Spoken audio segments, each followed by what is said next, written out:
Hi, I'm Mike. I'm here on behalf of the Grateful Web. I'm here with Steve Kimock. It's truly a pleasure. Steve, thank you so much for your time. Steve's getting ready to play tonight at Sancho's Broken Arrow. I'm multitasking. He's multitasking, stringing his guitar right now. He's kind enough to give us a little bit of his time. Also, thank you very much to Jen Kimock, who was very kind to set this up, as well as Lisa from the Amadea Group, who has been a sweetheart.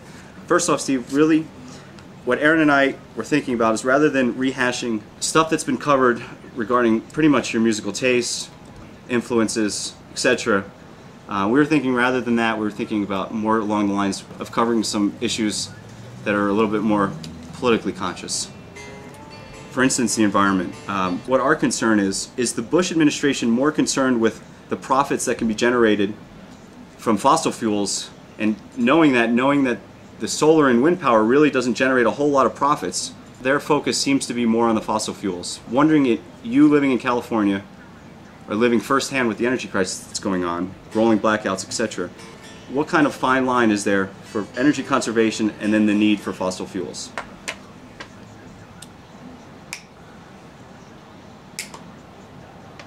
Boy, that's a good question. First of all, the current administration, as per the last however many 100 years that we've been doing this, these are corporate people. These are oil guys. You know, they're going to sell oil. They're going to sell oil and they're going to burn oil, and you know, they're going to, just become unfathomably rich and powerful in the short term to the ultimate destruction of the earth in the long term, because, well, I mean, on the one hand, because they just have a lust for power. On the other hand, they feel like they've got some kind of mandate from God. I mean, there's not a single one of these people that would portray themselves as a very religious person. And well, apparently they take very seriously the idea that God has given them dominion over the earth. Right. Of course, nothing could be further from the truth. Exactly. That's the thing. It seems as though, again, we may admit to be certainly a bit biased, but a lot of the right wing is very Christian-based, and it seems to us to be sort of a contradiction to sort of disgrace the environment, which was given, quote unquote, by God. There's no contradiction. I mean, we are descended from people who came here in search of religious freedom, who systematically wiped out a people that was, living tribally in perfect harmony with the earth for millions of years. So it's, it's just no surprise. And when you're talking about, being politically conscious, and you're just talking about politics, or what are you talking about? So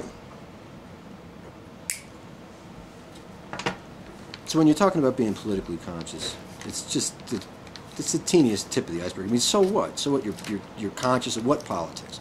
How do you know? Because you heard it in the media, that's owned by these same corporations that are, right, like mining the fucking, the life out of the earth, and poisoning the planet. You get it from the same, people. What are you going to learn? Right. Well, Dick Cheney, the vice president. I mean, as you know, George Bush comes from an oil family. Dick Cheney as well, mining, living in Wyoming. Cheney recently talked about putting 60 new nuclear power facilities together a year, dealing, quote, with the energy crisis. We're gonna look back. My feeling about the nuclear thing specifically, and I don't want to get off the issue of political consciousness, which is kind of an oxymoron to me, and consciousness. And I don't want to get off that entirely. But as far as the nuclear issue is concerned, I think, history will probably regard us as fools for not getting it together. Right. Right. The nuclear thing, man, was not necessarily a bad thing. Okay. How it turned out to, how it was implemented, and how it was handled, and how it was handled on such enormous scale. It was just the wrong economy of scale for the application. We could have figured out a way to use nuclear power and not have had to have all the rest of the destruction of the environment, you know, for the mining of fossil fuels. One of the points, and this is all just kind of coffee table talk as far as I'm concerned, because this is not, I'm not a scientist or anything like that. But, nor are we. But you know, the idea was people didn't want to have this radiation, you know, going all in the air and in the water and blah blah blah blah blah. Sure. Well, the way that you get the fissionable material in the first place is you chop down a whole mountain of stuff, and out of this whole mountain of stuff, you get an ounce of fissionable material. You know, like railroad train after railroad train after railroad train of ore going into a little refinery, and they come out at the end with a pound of frickin' uranium. You know, after they've got like, you know, 50 10-mile long trains going in there. And then you got the uranium, and then you can contain it, right? Right. And then make some power. Good. So instead, they chop down the whole mountain and burn it.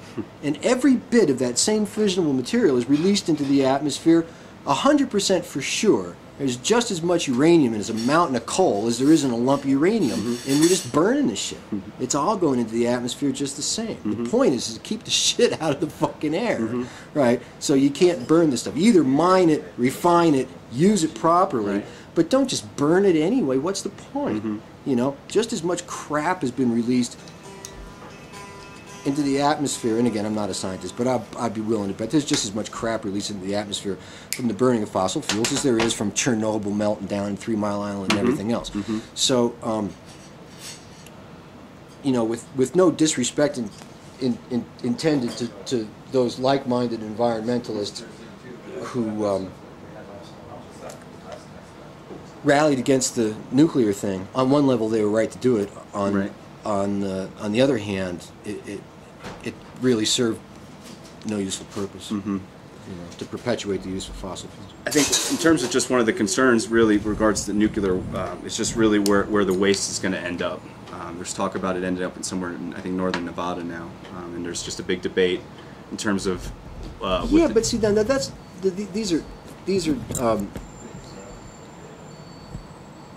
these are issues that we just don't have the background on technologically to say, you know, again, it turns into a coffee table kind of discussion. There are, I'm sure if anyone took the time to check it out, that you would find that there were you know, modes or manners in which you could use nuclear energy where the waste problem could be addressed in a reasonable way. You know, and the point I'm trying to make is that, you know, when the whole nuclear industry started out as a power generating industry, they just went the wrong way with the technology. They smelled blood and the money on the contracting, on the control of the thing, and they just made it impossible to deal with. So, Steve, I read that you played with Hornsby for Clinton back when he was still administration. Yes. And it sounds like you were pretty thrilled to do that. It was great. It was just awesome. I guess, do you think you would be as thrilled playing for Mr. Bush? It would never happen. Or maybe what I should say, would he be there? Would Mr. Bush appreciate it? I bet Clinton would, or I'm sure he did. I don't know that Bush would. All right, moving forward, thank you for commenting. If there's anything else you'd care to share, we'd be definitely excited. Other thing I want to talk about, today's 420, as you know, has some connotations to it. It's a hippie high holiday. It's a hippie high holiday, that's true. But there's actually one connotation here locally that's not such a good note, and that's it's 2 years ago today that Columbine tragedy happened. Yeah. And really, it seems, again, you know, sort of to bash Bush, it seems as though the Republicans tend to be more in favor of the NRA. I mean, granted, in the Constitution it does say the right to bear arms. However, that was in 1776. It's now 2001. Lots has changed, and recently, again, 2 years ago today, to the Columbine tragedy. What's your feeling on gun control, and what do you believe that was Clinton doing the right thing in trying to limit or to create more gun control, or is Bush in the right when he says that there should be less gun control? There shouldn't be any guns. Steve, you've probably been to Europe, right? There's no guns there. I've never been to Europe, but I don't own a gun, and I will never own a gun. And I made a decision a long time ago in my life that I would live my life without a gun. The threat, application, or projection of violence just being absolutely 100% totally unnecessary, you know. And if the final thing is you're gonna frickin' shoot me because I don't have a gun, then go ahead and fucking shoot me, because I'm just simply not going to participate in that. And that's all. No, that's. It's just, you know, it's. I mean, these kids were 17-year-old kids, and they managed to get their hands on guns and kill 15 kids locally. I mean, you know, total disaster. Well, duh. You know, I mean, where's the disaster exactly? I mean, these you know. Well, the disaster is the loss of life. I mean, but really, I mean, I don't know. I personally am not. I am personally for more gun control. The disaster is, okay. Look, you wouldn't need gun control in the first place if you had a bunch of conscious people.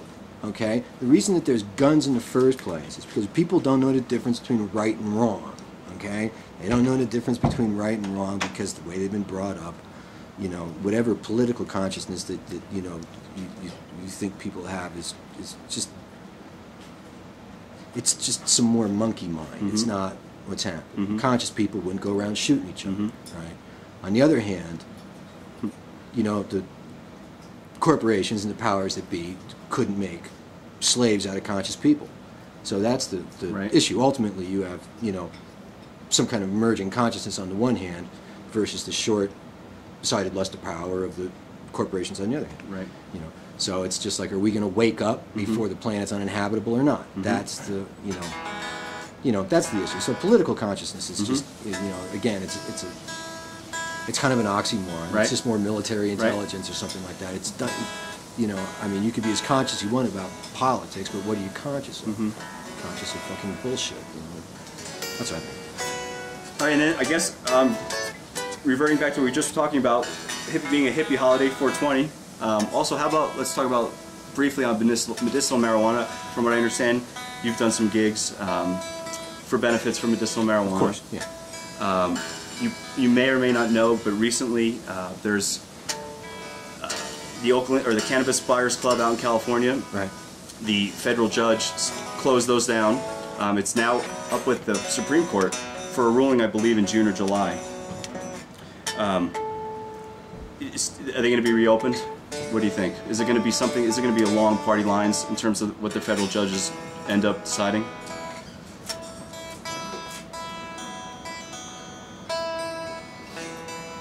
I mean, did the judges, do they realize that medicinal marijuana, it does have medicinal value, or is it really the old school thought that it, you know, Schedule 1, no medicinal value?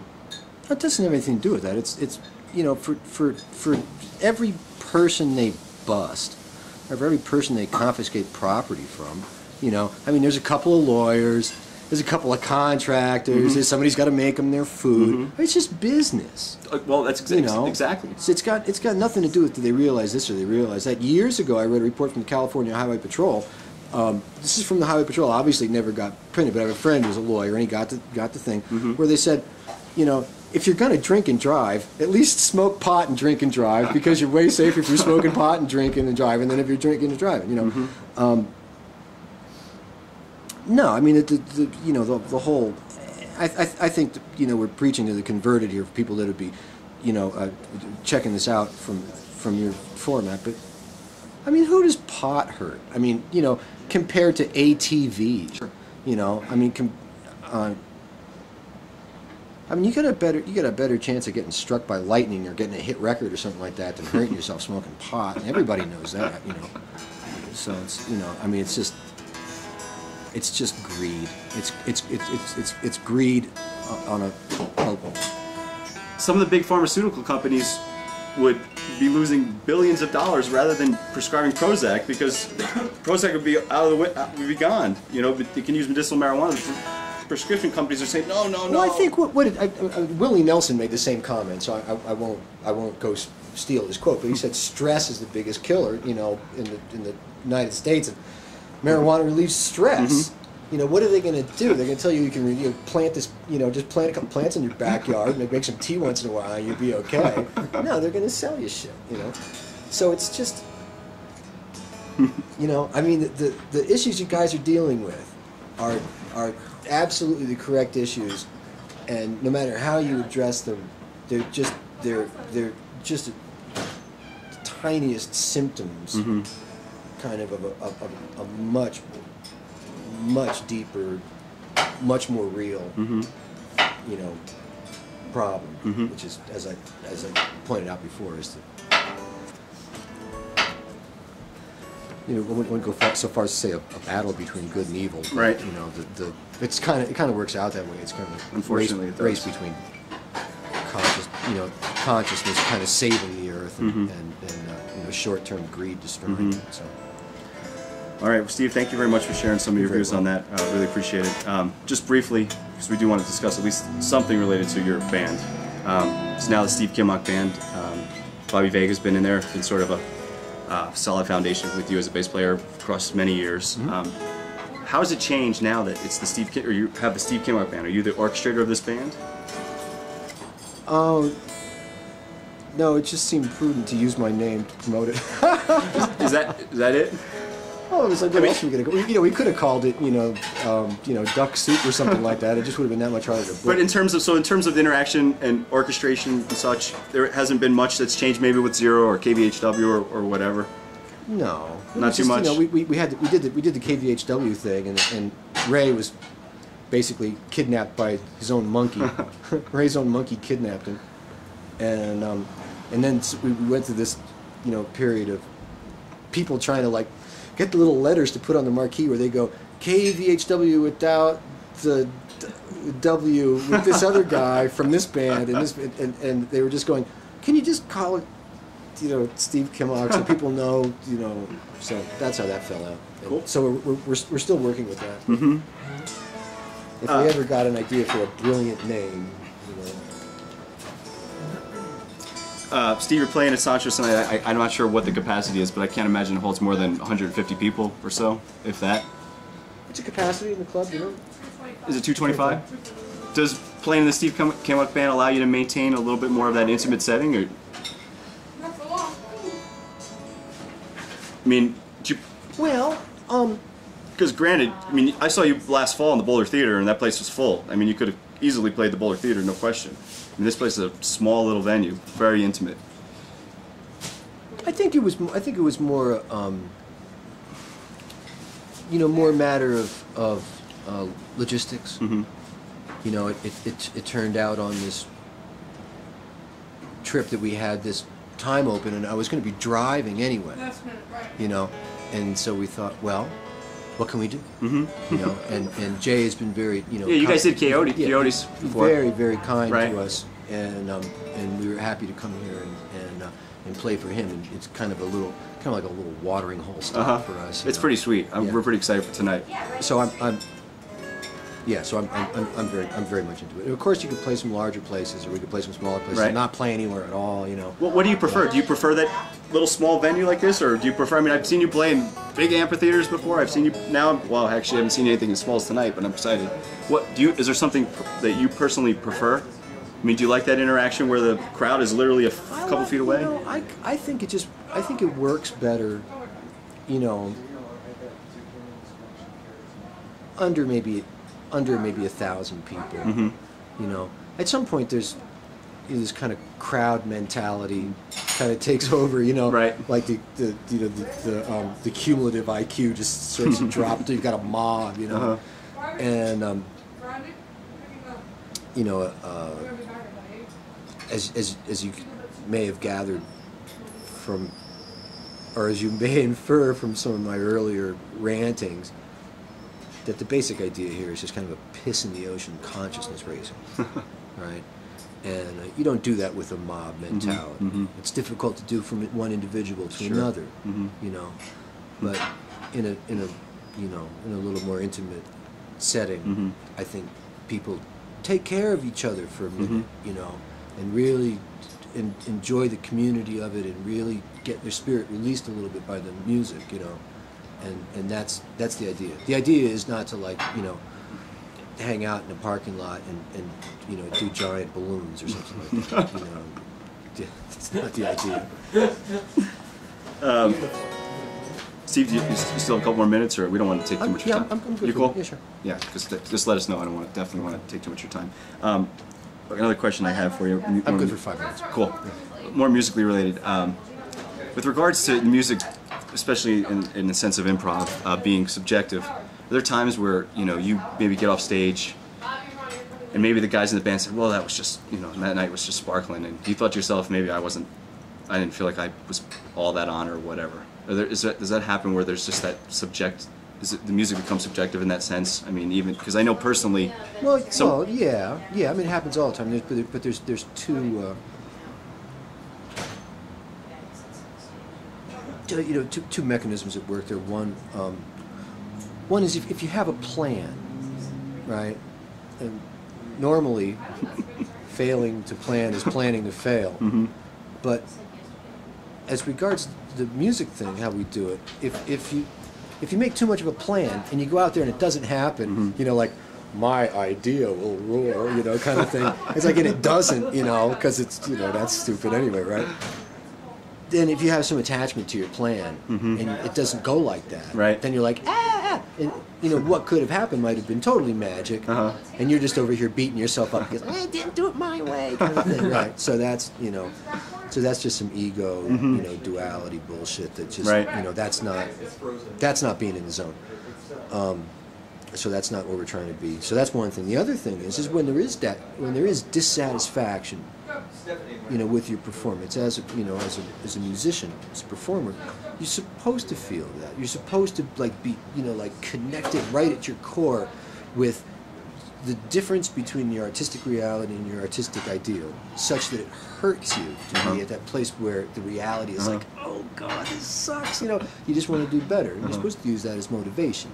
You're not supposed to use it to fucking attack people, or, you know, bum out out the band, you know, or you know, when somebody goes and says that was great, you go, oh, it sucked. It's not that. It's just, you know, that is your motivation. You know, that discrepancy between the real and the ideal, and that's for every artist. I think. That's good. Steve, are there times when you know, you're playing? I mean, we've all seen you with your eyes closed, and music's just coming out, and it's just phenomenal. I mean, is there times when you're really sort of getting to a point where you're sort of transcending some particular space, and getting to a point where does it get to a point where it's sort of a meditation for you, where you're really, when the music's coming out and it's just phenomenal? I mean, probably for us, but I mean, you know, if it's. Do you feel like you get into a form of some type of meditation when that's happening? Do you feel like, I mean, that's a real relaxing point for you?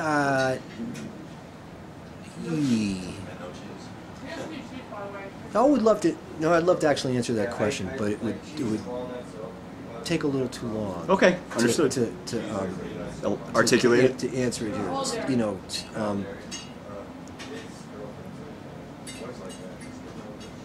Suffice it to say that you have to practice, right? Okay, and you know, go ahead and plug practice into anything else you know about any spiritual pursuit, and just work your way up from there. That's true. You know what I mean? Yeah. I mean, yoga, for instance, is the same thing. Yeah, so you got to get to that point. You have to practice. So it doesn't matter what the practice is exactly.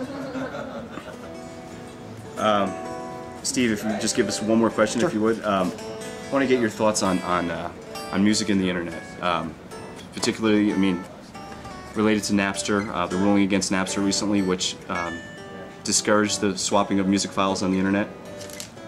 What are your feelings regarding that? Oh, you know, I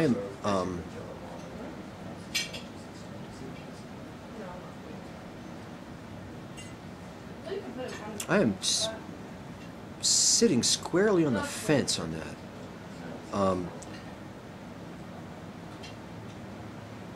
you know, and if you were lucky enough to have a record contract, for example, and what you're contracted for is your unique intellectual property. Mm-hmm. And if you have no rights to that, then, you know, I mean, ultimately there's, you know, why would anybody, you know, go through the enormous hassle that it takes to really, you know, create some compelling art? They would. Everybody just kind of like playing on the corner and, you know, hanging out, which is cool on the one hand, but then on the other hand, you don't get, you know, Dark Side of the Moon. So it's like the you know, the industry that actually rewards people for those unique intellectual property rights, while along the way to being, you know, as greedy and corrupt as any industry could be, especially considering, you know, like how little value music seems to have in our society. Some compelling art's been created, you know, that I you know, maybe wouldn't have happened any other way, you know. So at the same time, I wish that, you know, I mean, I ultimately for myself and for my family, for my friends, for my band, that we were able to have rights to our music, you know, because I've worked on them. I've got up every day for the last 30 years and worked on that. And if somebody's going to tell me that there's, you know, not only do I not own it, but other people can benefit and profit from it, and I'm not allowed to, that's, you know, that just doesn't seem fair.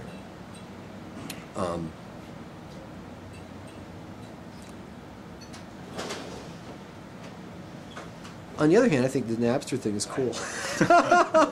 So it's just kind of, you know, it's kind of a funny place to be in, you know, because I'm not like selling a lot. I'm not selling like a bazillion records or anything like that. So it doesn't, you know, it's not like biting me in the butt like it is for some people. Well, and I make what little bit of money I do make, you know, getting in the van, driving to Colorado, and playing for y'all. You know, ultimately that'll probably, you know, change a little bit. But I encourage, you know, the taping and the trading of tapes. And at the same time, would like to respect that you know, I do have some right to my own, you know, creation. Cool. Good enough? Yeah, that's great. Right on. Thank you very much, Steve. You're very welcome.